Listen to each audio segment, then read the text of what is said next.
The winter of 1386 settled over the valley like a great weight.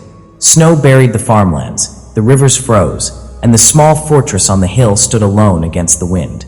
Travelers who passed along the old Roman road often looked up at its dark silhouette and whispered stories about the young knight who guarded it.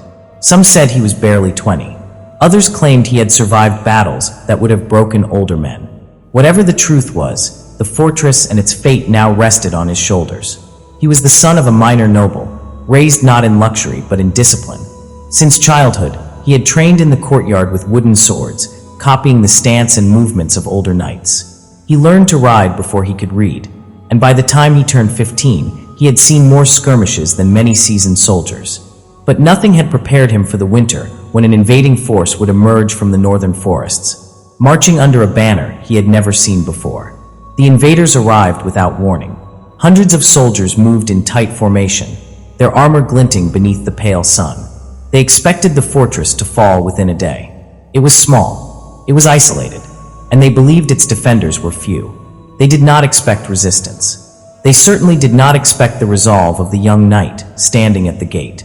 Inside the fortress were less than 40 men, farmhands, old soldiers, and 2 or 3 trained fighters. They had limited food and little firewood, but they had something the enemy did not: knowledge of the land and faith in their commander. The knight spent the first night walking along the walls, checking every torch, every arrow slit, every frightened face. He spoke calmly, reminding them that winter favored the defender, not the attacker. The siege began at sunrise.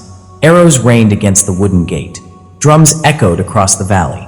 The enemy tried to scale the walls, only to meet boiling water, falling stones, and perfectly aimed arrows.